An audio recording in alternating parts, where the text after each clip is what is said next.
मजबूरी है, ये तो पढ़ा दिया है। सो एक बार आउटपुट कैरेक्टरिस्टिक को थोड़ा और मैग्नीफाई करके व्यू देखेंगे, क्योंकि ट्रांजिस्टर की दो प्रॉपर्टी, बीजेटी की दो प्रॉपर्टी है, या ट्रांजिस्टर की एक है उसको हम यूज़ कर सकते हैं एज अ एम्पलीफायर, ठीक है। दूसरा है हम उसे यूज़ कर सकते हैं as a switch. So we before getting की भाई कैसे यूज़ कर सकते हैं या क्यों, हमें आउटपुट कैरेक्टरिस्टिक को समझना पड़ेगा। BJT is bipolar junction transistor. Bipolar junction transistor सब बाद में बात करेंगे जब वहाँ पहुँचेंगे कि ट्रांजिस्टर शब्द ही क्यों बोल रहे हैं। बेसिकली ट्रांस रजिस्टर है तो, बट बाईपोलर जंक्शन ट्रांजिस्टर है, पोलर है, ये ओ है, इसको अलग ही रखूँ। Bipolar junction transistor BJT. Bipolar मतलब इसमें दो तरह के चार्ज कैरियर है, क्योंकि इसमें पी टाइप मटेरियल है, एन टाइप मटेरियल है, और दोनों तरह के चार्ज कैरियर को हम फ्लो करा रहे हैं। सो दैट्स वाई इसको हम क्या कह रहे हैं, बाईपोलर जंक्शन ट्रांजिस्टर। उसी तरह से यूनिपोलर ट्रांजिस्टर भी हो सकते हैं, जिसमें कि एक कोई चार्ज कैरियर ज़्यादा मेजॉरिटी में रहेगा, बाकी नगण्य होगा, मतलब उसको काउंट मत ही करिए, ठीक है। वो आप पढ़ेंगे फेट, फील्ड इफेक्ट ट्रांजिस्टर्स, ठीक है ना वो। हाँ, तो वो यूनिपोलर डिवाइसेस में गिना जाता है, ठीक है। तो अगर मैं आउटपुट कैरेक्टरिस्टिक ले रहा हूँ, मतलब मैं एक ट्रांजिस्टर ले रहा हूँ NPN, ये है इसका इमीटर, ये है इसका बेस, और ये है इसका कलेक्टर। तो अगर मैं कह रहा हूं कि मुझे इसको फॉरवर्ड बायस करना है, तो इसका नाम मैं अगर VB और ये E है तो VBE दे देता हूं, ठीक है। और इसको मैं वेरी कर सकता हूं, दीज आर ऑल वेरिएबल। हम वेरिएबल पावर डिवाइसेस से कनेक्ट कर रहे हैं, DC पावर सप्लाई से, जो आप लैब में देखते हैं इलेक्ट्रॉनिक्स में, कि हम उससे अपने जो रिक्वायरमेंट है उसके हिसाब से वोल्टेज वेरी करा सकते हैं। अच्छा, इधर अच्छा एक्चुअली क्या होता है, रजिस्टर भी लगाना पड़ता है बीच में, ठीक है। मैं थोड़ा सा और क्लोज टू रियलिटी आ जाऊँ, अगर ज़रूरत है, नहीं ज़रूरत है तो ठीक है। यहाँ पर पूरा खोलना पड़ेगा बुक, मुझे पेज मैंने फाड़ दिए हैं। ऐसा करते हैं, थोड़ा सा रियलिटी आ जाते हैं कि हम कोई भी PN जंक्शन को डायरेक्ट नहीं कनेक्ट कर रहे हैं। तो एक रजिस्टर यहाँ लगा दिया R बेस में, और एक यहाँ लगा दिया, और यहाँ भी कनेक्शन है, और इसको मैं कह रहा हूँ ग्राउंड कर रखा है हमने, है ना। लास्ट टाइम सब ये बात ऐड करा दिया था, ठीक है। So this is forward biased and this is reverse biased. अगर मैं दोनों को ऑन करके रखा हूँ, तो अभी क्या करते हैं कि धीरे धीरे चलते हैं। मान लीजिए कि मैंने इसको अभी बायसिंग नहीं कर रखी, मतलब ये 0 वोल्ट दे रहा है, 0 वोल्ट दे रहा है, मतलब ये और ये अभी सेम वैल्यू पर है। अगर मैंने सेल को बंद कर दिया है, 0 वोल्ट देने का मतलब कि मैंने डीएक्टिवेट कर दिया है। जब डीएक्टिवेट करूँगा तो ओपन सर्किट हो जाएगा या शॉर्ट सर्किट हो जाएगा voltage source? Very good. When ever I will deactivate a voltage source,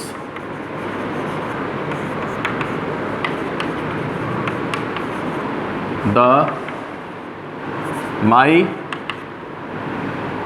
voltage source acts like short circuit and yours acts like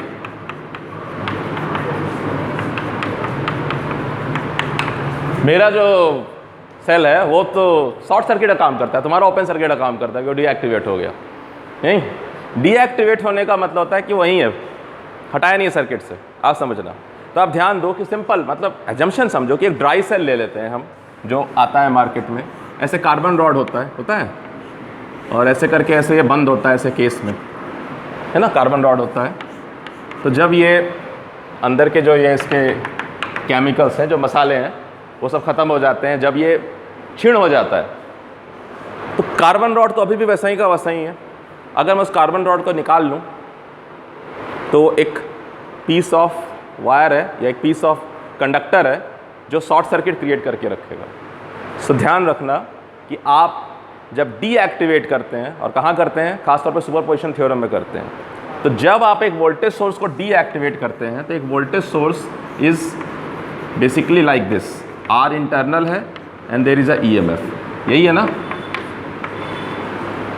so when I deactivate it, remove नहीं करते हैं, deactivate करते हैं, तो ये बन जाता है एक शॉर्ट सर्किट हिस्सा। हाँ, करंट सोर्स ओपन होता है, वोल्टेज सोर्स शॉर्ट होता है।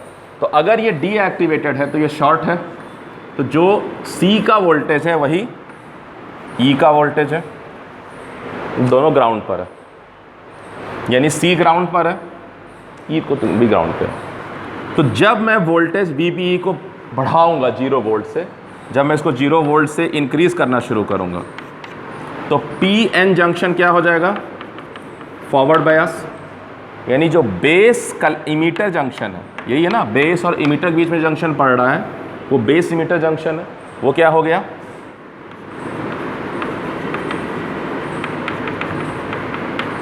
वो क्या हो गया, बेस इमीटर जंक्शन हो गया फॉरवर्ड बायस, फॉरवर्ड बायस हो जाएगा। तो इसका मतलब करंट फ्लो करना शुरू कर जाएगा IB, और ऐसे फ्लो करके ऐसे आना शुरू हो जाएगा। और ये क्या होगा, इसकी बायसिंग क्या होगी, ऑब्जेक्टिव क्वेश्चन, कि ये बेस कलेक्टर जंक्शन है,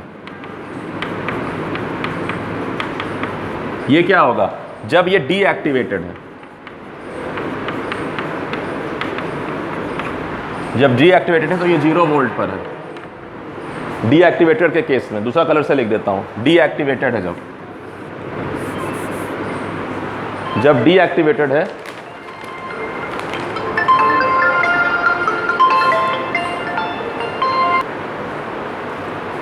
सो मैं बोल रहा था कि ये अगर डीएक्टिवेटेड, हाँ ये अगर डीएक्टिवेटेड है, यानी ये शॉर्ट सर्किट का काम कर रहा है, तो ये कितना पर है, 0 वोल्ट पर है। तो ये क्या होगा, फॉरवर्ड बायस होगा, रिवर्स बायस होगा, नो बायस होगा। हाँ, ये हाई पोटेंशियल पे, लो पोटेंशियल पे, फॉरवर्ड बायस है ना, फॉरवर्ड बायस। अच्छा, तो ये तो समझ में आ गया ना, ये ध्यान रखना, ओपन सर्किट नहीं होता जब डीएक्टिवेट करते हैं तो, ठीक है। तो अगर मैं बेस करंट को बढ़ाऊंगा, मतलब बेस वोल्टेज को बढ़ाऊंगा, तो बेस करंट बढ़ेगा, कुछ ऐसे बढ़ेगा, मतलब अलग अलग समय पे होगा, अलग अलग हिस्सा। ये 0.7 वोल्ट है मान लीजिए, तो 0.7 वोल्ट से अगर नीचे रख रहा हूँ, थोड़ा थोड़ा बेस करंट है, और थोड़ा थोड़ा बेस करंट है तो थोड़ा थोड़ा कलेक्टर करंट भी है, उधर थोड़ा थोड़ा है। तो अगर मैं यहाँ ग्राफ बनाना चाहूँ VCE और IC में, तो VCE क्या है, यानी कलेक्टर और इमीटर के बीच में पोटेंशियल डिफरेंस क्या है, 0 है, क्योंकि ये डीएक्टिवेटेड है। तो ऑलमोस्ट जो है सेम पोटेंशियल पे है ये, ठीक है। हाँ, थोड़ा करंट फ्लो करेगा तो उतना ड्रॉप होगा, तो इनिशियली 0 पर है, थोड़ा थोड़ा जब कलेक्टर करंट बढ़ेगा तो ये थोड़ा थोड़ा VCE मिलेगा, थोड़ा, फिर उधर थोड़ा और बढ़ाऊंगा, मतलब मैंने यहाँ था, अब थोड़ा और आगे बढ़ गया तो थोड़ा और बढ़ा, फिर इसको थोड़ा सा और बढ़ा आगे, थोड़ा और बढ़ा, ऐसे करके ये एक पॉइंट जहाँ ये 0.7 वोल्ट के आसपास आ जाए, ठीक है। वहाँ से क्या होगा, वहाँ के बाद से ये है, तो ये अगर मुझे बढ़ाना है, मतलब VC तो 0 है जब यहाँ था मैं, तो VC बढ़ाने के लिए मुझे इसको बढ़ाना पड़ेगा, मैं ये कह रहा हूँ। जब मैं वो 0 था, यहाँ थोड़ा थोड़ा रख रहा था, वहाँ करंट 0 था। जब मैंने VCE को बढ़ाना शुरू किया तो ये करंट थोड़ा थोड़ा ग्रो किया, लेकिन VCE अभी 0.7 से कम है, और चूंकि कम है तो ये अभी क्या है, फॉरवर्ड बायसिंग है। ठीक है, जब 0.7 से ये बड़ा हो जाएगा तब ये रिवर्स बायस हो जाएगा। ठीक है, तो उतने देर का कंडीशन क्या है कि ये विदाउट एनी पोटेंशियल ड्रॉप, मतलब ऑलमोस्ट कलेक्टर करंट मिल रहा है। इसके बाद क्या होगा कि ये जो कलेक्टर करंट है वो करीब करीब कांस्टेंट हो जाएगा, करीब करीब कांस्टेंट। यहाँ के बाद, यानी यहाँ के बाद ये रिवर्स बायस हो जाएगा। अभी कहाँ है ये, और एक समय के बाद जब रिवर्स बायस बढ़ाते जाऊँगा बढ़ाते जाऊँगा बढ़ाते जाऊँगा तो क्या होगा, बढ़ते बढ़ते बढ़ते बढ़ते क्या होता है, लास्ट में रिवर्स बायस में क्या हो जाता है, एक फेनोमेना ब्रेक डाउन हो जाता है। तो रिवर्स बायस कंडीशन में जब मैं ये वोल्टेज बढ़ाते जाऊंगा रिवर्स बायस में, तो ये धीरे धीरे फिर क्या होगा, ब्रेक डाउन होगा। तो ये करंट क्या होगा, सडन बहुत तेज़ी से राइज करेगा। इसका मतलब है कि ट्रांजिस्टर के 3 रीज़न है, एक ये रीज़न है, एक ये रीज़न है, और एक ब्रेक डाउन रीज़न है। तो इसको हम बोलते हैं एक्टिव रीज़न। कौन सा रीजन बोलते हैं, एक्टिव रीजन बोलते हैं। मतलब यहाँ ट्रांजिस्टर जो है एक कांस्टेंट करंट सोर्स जैसा काम कर रहा है। यहाँ के रीजन में हम जब रखते हैं ट्रांजिस्टर को तो एम्पलीफिकेशन का काम होता है। ठीक है, अगर मैं इसके पहले रखूँगा तो ये रीजन कहलाता है सैचुरेशन रीजन। कौन सा रीजन, सैचुरेशन। मतलब कि जो करंट है वो फ्लो कर रहा है without any potential drop, almost VCE 0 के बराबर। It is like a short circuit. ठीक है, और it is happening at certain value of IB। लेकिन अगर मैं IB को घटा दूँ तो ये ग्राफ कहीं यहीं रह जाएगा। ठीक है, तो ये जो हिस्सा है जहाँ पे मुझे कुछ खास कलेक्टर करंट मिल नहीं रहा है, यानी ऑलमोस्ट 0 के आसपास है, इसको कहते हैं कट ऑफ रीजन। तो ये हिस्सा एक्टिव हो गया, बेसिकली ये हिस्सा ये कट ऑफ हो गया, और ये क्या हो गया, सैचुरेशन।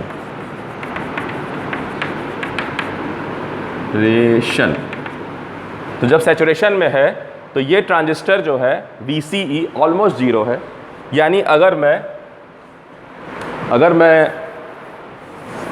एक सर्किट सिंबल में आपको दिखाऊं चीज़ों को,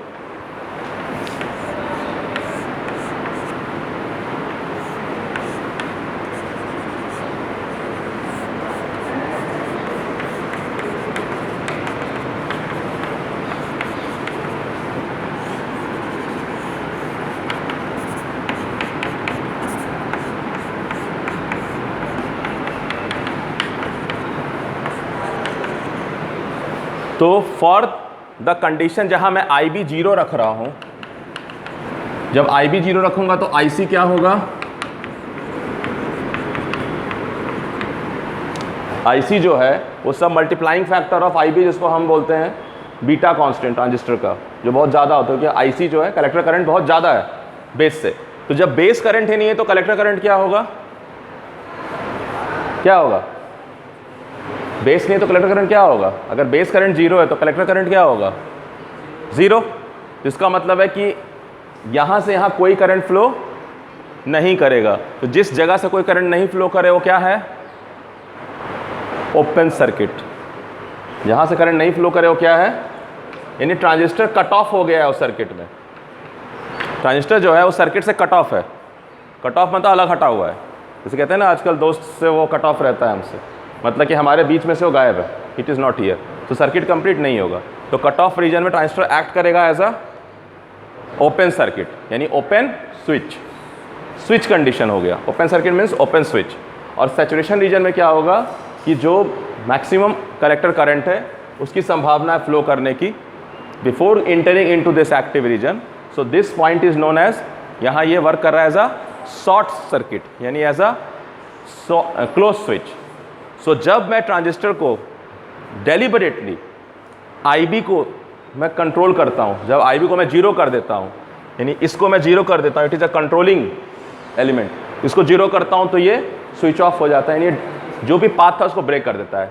जब मैं इसको इसके मैक्सिमम पे लेके चला जाता हूँ तो ये सैचुरेशन रीजन में आ जाता है और यहाँ से मैक्सिमम करंट फ्लो कर पाता है, चाहे ये जो भी कंडीशन हो, ठीक है। तो उस समय क्या हो जाएगा, सॉरी जो भी नहीं, ये अपने मैक्सिमम पर होगा, बट इसको जीरो कर दिया तो ये जीरो है, जब इसको मैक्सिमम किया तो ये अपने मैक्सिमम करंट को दे रहा है, तो उसमें क्या बन जाएगा, ये क्लोज स्विच। तो अगर मैं ट्रांजिस्टर को IB यानी मैं एक डिवाइस लगाऊं और उसमें बेस करंट को ऐसा सेट करूं, कभी 0 कभी 1, कभी 0 1 जो आप कह रहे हो, मतलब आप 0 वोल्ट दो या हाईएस्ट वोल्टेज दो, तो जब मैं इसको 0 वोल्ट दूंगा क्या बन जाएगा, स्विच ऑफ कंडीशन। जब मैं उसको हाईएस्ट करंट उससे फ्लो कराऊंगा इट विल गेट ऑन। तो अगर मैं उसे स्क्वायर वेव पास कराऊं 50 टाइम्स, तो 50 times on off on off on off on off on off होगा, ठीक है। तो in this way I can work use it as a high frequency switch. Basically वो स्विच जो बहुत हाई फ्रिक्वेंसी पे स्विच ऑन स्विच ऑफ हो सकता है, मैं मैकेनिकल स्विच को करूँगा तो नहीं काम करेगा, लेकिन अगर मैं उसके बदले बीच में एक ट्रांजिस्टर सर्किट लगा दूँ, ठीक है, और मैं अगर एक बेस को स्क्वायर वेव दे दूँ पर्टिकुलर वैल्यू, मुझे पता रहेगा कैलकुलेशन से कि 0 पर तो वो क्लोज कर स्विच को ओपन कर देगा, और एक पर्टिकुलर बेस करंट जब उसमें आया, यानी वैल्यू आएगा वोल्टेज का, तो वो स्विच ऑन कर देगा। सो मैं multiple time switch on switch of कर सकता हूँ। अब मैं जितना फ्रिक्वेंसी रखूँगा उतने frequency switch on switch off हो सकता है। सो आपका जो BJT है वो एक स्विचिंग डिवाइस के रूप में यूज़ हो रहा है। अगर मैं डिजिटल इलेक्ट्रॉनिक्स की बात करूँ खास तौर पे, डायोड भी वही काम कर रहा है। तो डायोड लॉजिक पढ़िए, अगर आपको पढ़ाएगा अंदर में जाके IC के अंदर में कहेंगे DDL है यानी डायोड लॉजिक है, या TTL है ट्रांजिस्टर लॉजिक, यानी सेम एंड गेट या सेम नॉर गेट आप ट्रांजिस्टर से भी बना सकते हैं, क्योंकि ट्रांजिस्टर भी वहाँ स्विच का काम कर रहा है। बेसिक बात समझिएगा कि आप स्विच जो इलेक्ट्रिकल स्विच रखते थे उसको हटा के डायोड रख दिया, अगर वो फॉरवर्ड बायस है तो क्लोज स्विच, वो रिवर्स बायस है तो ओपन स्विच।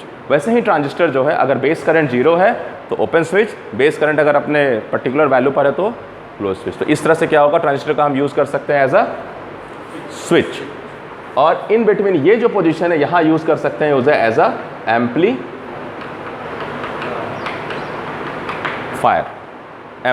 क्यों? क्योंकि मान लीजिए कि मैंने एक वैल्यू सेट कर दिया बेस का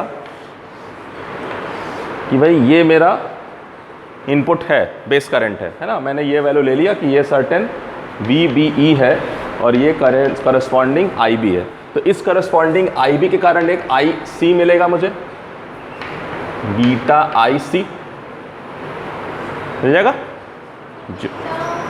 beta is a factor IC by IB, इस करंट एम्पलीफिकेशन फैक्टर की कलेक्टर करंट और बेस करंट के बीच में क्या रिश्ता है, तो वो उस रिश्ते को बीटा कह रहे हैं, देखो B और B है, और अगर IC बाई IE कह रहा हूँ तो उसको कहते हैं अल्फ़ा, और अल्फ़ा बीटा में भी एक रिश्ता होता है, ठीक है।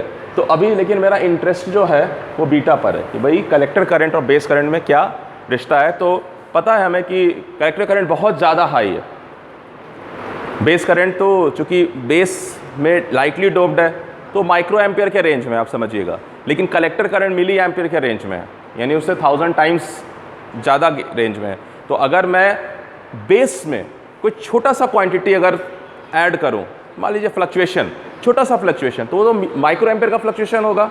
जैसे मान लीजिए बेस करंट 10 माइक्रो एम्पियर जा रहा है तो मुझे कलेक्टर करंट मिल रहा है 10 मिली एम्पियर। मान लीजिए for 10 microampere I am getting the collector current as, मैं एग्जाम्पल दे रहा हूँ, 10 मिली एम्पियर, यानी जब ये IB जो है 10 माइक्रो एम्पियर है।